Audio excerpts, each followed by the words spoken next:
Hi, I'm Bob Archer, and I am with CE Pro Magazine.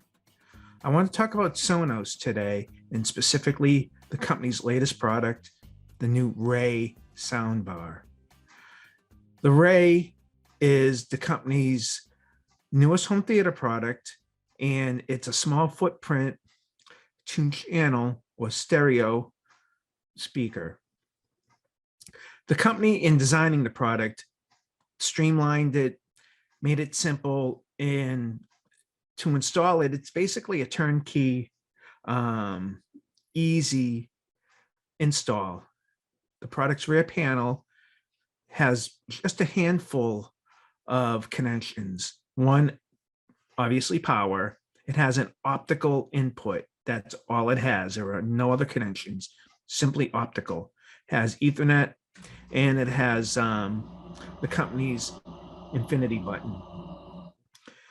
So with a simplified rear panel, a basic two-channel um, output, the Ray is designed for entry-level applications. If you want something more advanced, you can step up into the company's Beam or its ARC products that offer more drivers, immersive audio capabilities, bigger sound, and more performance. Anyway, setting up the Ray is simple, as I had kind of alluded to earlier.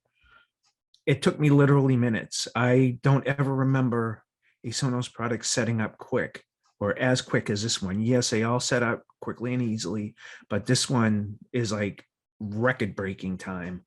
Anyway, I set the Ray up in two scenarios. The first one, like you would expect, was with a TV. I paired it with a Sony TV, and I used it for streaming, and I used it for broadcast content with a dish set-top box. I was so impressed with the sound of the Ray in home theater applications. I thought to myself, wow, this small footprint speaker, I bet would make a fun little all-in-one zone speaker, like a traditional Sonos product that we all know. So I moved it into our living room. In the living room, I set it up again. And yes, I was pleasantly surprised. I mean, no, I take that back. I wasn't pleasantly surprised. Its performance confirmed what I had thought when I was listening to the Ray in my home theater, or not home theater, with my Sony TV. It sounds awesome. It's smooth. It's got a surprising amount of mid bass. I would say there's probably a slight emphasis around 60 to 80 hertz.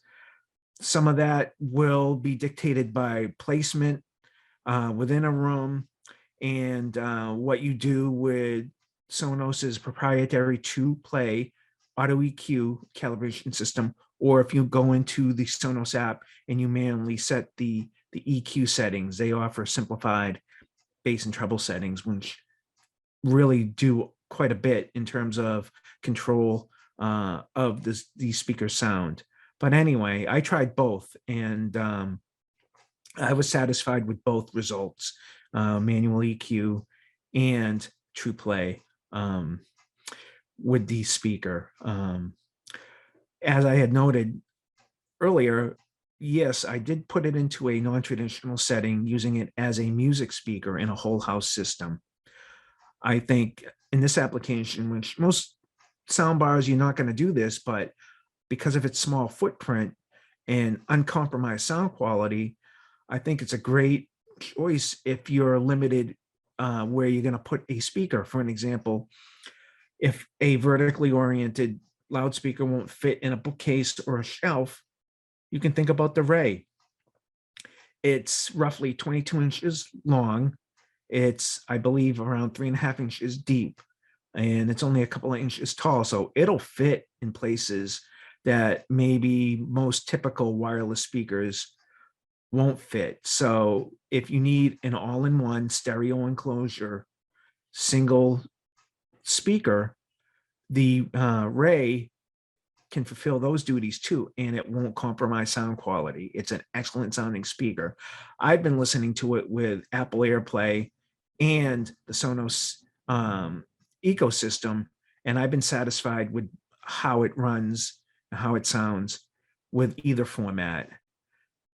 With that said, it's a $279 loudspeaker. It can be used in whole house audio. It can be used in home theater. And as a home theater speaker, you can build upon it too. You can add a Sonos sub.